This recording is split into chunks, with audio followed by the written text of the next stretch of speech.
Welcome to CSK Darbar. நேற்று நான் வந்து ஜி5ல லாக் அவுட்னு ஒரு ஹிந்தி மூவி பார்த்தேன். பாபில் கான் நடித்து, அதாவது இர்ஃபான் கானோட பையன் பாபில் கான் நடித்து வெளியாகி இருக்கிற படம். இந்த படத்தை பற்றி நான் ஏன் பேசணும் அப்படின்னு நினச்சேன்னாக்கா, இது வந்து ஒரு சோஷியல் இன்ஃப்ளூயன்சரை பற்றின கதை. அந்த சோஷியல் இன்ஃப்ளூயன்சர் வந்து அவருக்கு வந்து 9 மில்லியன் ஃபாலோவர்ஸ் இருக்கும்.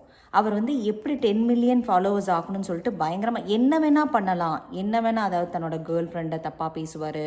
அப்பா வந்து திடீர்னு அட் ஒன் பாயிண்டில் ஃபோனை எடுப்பார், அவங்க அப்பாவையே அரைஞ்சிருவார். ஃபோன் அடிக்ஷன், அதாவது அந்த லைக்ஸுக்கும், அந்த லைக்ஸ் மோகம்னு சொல்லுவோம்ல, ஒவ்வொரு தடவை லைக் ஏறும்போதும் இல்லை ஒவ்வொரு தடவை சப்ஸ்கிரைபர்ஸ் ஏறும், நம்ம எல்லாருக்குமே அந்த அட் ஒன் பாயிண்ட்டு நம்ம ஈவன் வாட்ஸ்அப் ஸ்டேட்டஸில் போடும்போதோ இல்லை ஃபேஸ்புக் போகும்போது எல்லாருமே ஒரு ஃபோட்டோ போடுறோன்னா எதுக்குங்க, லைக்ஸுக்கும் இதுக்கும் தானே. அதே இது சோஷியல் இன்ஃப்ளூயன்சராக இருக்கும்போது அவங்களுக்கு வந்து அந்த லைக்ஸும் அந்த வியூஸ் இன்க்ரீஸ் ஆகிறதும் தான் அவங்களுக்கு மெயினாக இருக்கும் இல்லையா.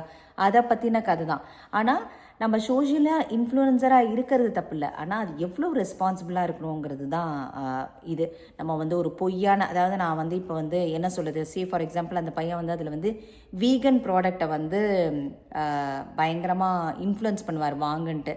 ஆனால் ஆஃப் ஸ்க்ரீனில் வந்துட்டு நான்வெஜ் சாப்பிட்றது அந்த மாதிரி. சரி, நம்ம சோஷியல் இன்ஃப்ளூயன்சராக இருந்தால் நம்ம என்ன பேசுகிறோமோ அதுதானே ரியாலிட்டிலையும் இருக்கணும். அந்த மாதிரி அந்த பையன், அதாவது இப்போ கேர்ள் ஃப்ரெண்டை வந்து தரக்குறைவாக பேசி லைக்ஸ் வாங்குறது, என் கேர்ள் ஃப்ரெண்ட் வந்து என்னை ஏமாற்றிட்டான்னு சொல்கிறது. ஆனால் ரியல் டைமில் ஆப்போசிட்டாக நடந்திருக்கும்.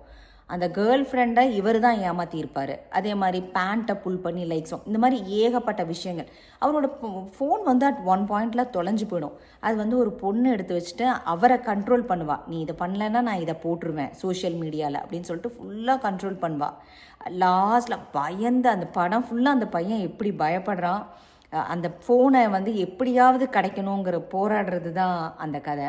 செம சூப்பராக, ஸ்க்ரீன் ப்ளே சூப்பராக இருக்குது. ஆக்சுவலாக எல்லா யங்ஸ்டர்ஸும் போய் பாருங்கள். ஆக்சுவலாக நம்ம இப்போ இருக்கிற காலத்தில் நம்ம எல்லாருமே பார்த்திங்கன்னு வச்சுக்கோங்களேன், சோஷியல் மீடியாவில் லைக்ஸுக்கு தான் நம்ம எல்லாருமே வந்து இது பண்ணுறோம். ஒரு வாட்ஸ்அப்பில் பண்ணோன்னா லைக் வராதா அப்படின்னு தான் நம்ம எல்லாருமே ஆசைப்படுறோம் இல்லையா. அது இல்லாமல் நமக்கும் தாண்டி, இந்த ஃபோனை தாண்டியும் ஒரு லைஃப் இருக்குது எல்லாருக்குமே. அதை பற்றின கதை தான் அது. லாஸ்ட்டில் வந்து அவங்க அப்பாவை ஹக் பண்ணி, அவங்க அக்காவை ஹக் பண்ணி, ஐம் சாரி நான் உங்களை அடிச்சிட்டேன் அப்படிலாம் சொல்லிட்டு பண்ணும்போது அதை இன்னொரு பையன் ஃபோட்டோ எடுத்து அவன் பாப்புலர் ஆகிடுவான். அந்த மாதிரி இந்த படத்தில் வந்து பாபில் கான் வந்து பிராட்மேன் அப்படிங்கிற கேரக்டரில் நடிச்சிருக்காரு. செம சூப்பராக இருக்குது. ஆக்சுவலாக நீங்கள் போய் பாருங்கள். கட்டாயம் இந்த படத்தை ஜி5ல் உங்களுக்கு இருந்ததுன்னா போய் பாருங்கள். தேங்க்ஸ் ஃபார் வாட்சிங்.